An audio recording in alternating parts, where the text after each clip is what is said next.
In Express, an error handling middleware is just like any other middleware, except that it takes 4 arguments instead of 3 and must be declared after all the other components at the very bottom of the call stack. So in this lesson, we're going to create our own error handling middleware to which all the errors thrown by the application will be redirected to.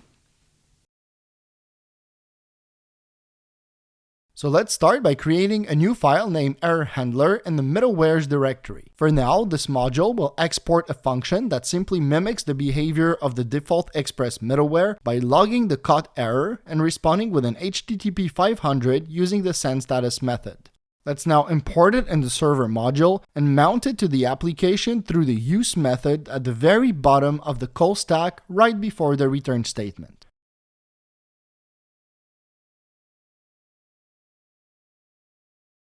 Now that we have a middleware, let's create a new directory named utils and within it a new file named custom error. Within this file, let's write a new class named custom error that inherits from the error class, whose constructor will take as argument a code constant representing the type of custom error raised by the application, like for example, invalid email for an invalid email address or user not found for an email password pair that doesn't exist in the database. Now that we have our error class, let's create a new directory named constants and within it a new file named error codes that will contain the list of error codes used to create custom error objects. This module will export an object of objects where each key represents the type of error and contains an HTTP status code and a human readable message that will be used later on in the error handling middleware to build the response that will be sent to the client. Once we're done defining these constants, we can go back to the error handling middleware, erase its temporary implementation, and replace it with the following one. So the first thing we're going to do is parse the error caught by the middleware in order to extract its code value or assign it a null value by default. Note that here, we're not only parsing custom error codes, but also error codes that may be contained in errors thrown by the Sequelize module, which are located under the original property of the error object. Next, we're going to match the parsed error codes against our list of custom error constants to get an appropriate status code and a human readable error message.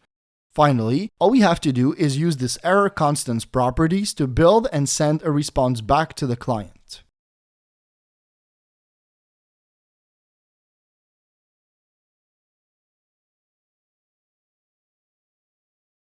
Now that we're all set, we're going to slightly change the application's flow so that the errors coming from the service layer and the data access layer are not directly handled by the controllers anymore, but simply rethrown to the error handling middleware using the next function. To achieve that, we're going to work from top to bottom, starting with the validation middleware that will now throw a custom error instead of breaking the request response cycle. So let's simply replace the first call to the sendStatus method with an invalid email or password, and the second one with an internal error.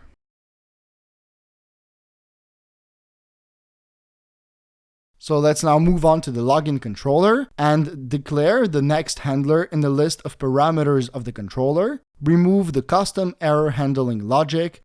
and now pass the error caught by the try-catch block onto the next function so that it can be forwarded to the error handling middleware. Once we've done that, we can move on to the sign-up controller and do the exact same operation. Finally, let's update the login service so that it throws a custom error instead of returning a null value in case the provided email address doesn't exist in the database or in case the password doesn't match the hash value returned by the database call. Just note that, in this case, we don't need to update the sign-up service since the only errors that can be raised are either related to bcrypt failing to hash the password, which in that case will be handled as a default HTTP 500, or Sequelize failing to insert a new record in the database due to a duplication error or a generic writing error, which will be respectively resolved as an HTTP 409 conflict or an HTTP 500 also. Now that we're done with the implementation, let's test our middleware by sending a first request with an invalid email to the login endpoint, which should respond with an HTTP 400, a request with an invalid email to the sign-up endpoint, which should also respond with an HTTP 400, a request with an inexisting email password pair to the login endpoint, which should respond with an HTTP 404, a request with a valid email password pair to the signup endpoint, which should respond with an HTTP 201, and finally the same request to the signup endpoint, which should respond this time with an HTTP 409.